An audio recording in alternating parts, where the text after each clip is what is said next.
That leaves us with part 5. Now this ex-cop is a wanted man. And the reason why these police want to get him now is because he's exposing other corrupt police officers. And they didn't like that. That was a big no-no. He had a video that he posted, I guess, on Reddit of them beating some guy that was already cuffed and on the ground type stuff. But yeah, part 5, check it out. So my dad's out on bail. He released a viral Reddit video of a police officer beating someone with a baton, which was clearly not needed because the suspect was already on the ground and getting cuffed, but he continued to beat him with the baton.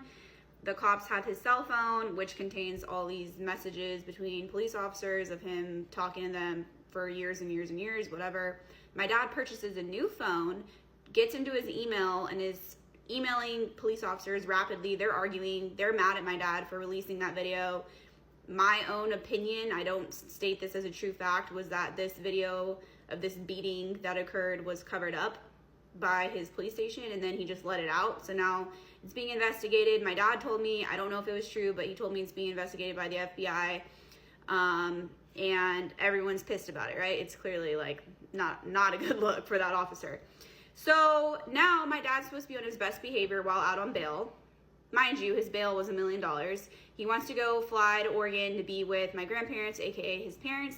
He flies to Oregon, looking at my dad's charges one day, and I see a new charge pop up, and I'm like, what is this? It says terrorist threats, and it says felony. And my dad is supposed to be flying back the next day. I'm supposed to be picking him up from the airport. I'm like, what is this? I'm freaking out. He's like, it's fine. Everything's gonna get dropped. I'm like, no, you have a felony on here. And I end up sending him an Uber to the airport because I'm working late and I live 2 hours away.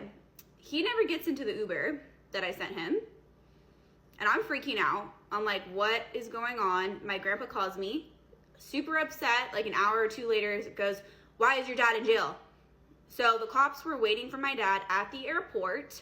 When his plane landed, he got arrested right away because apparently amongst these emails of him arguing with police officers, one of the police officers' uncles was a judge in which the city that they all worked in, and my dad was talking crap about his uncle, and he forwarded it, and his uncle's a judge, so that was a warrant for my dad's arrest for threatening a public official.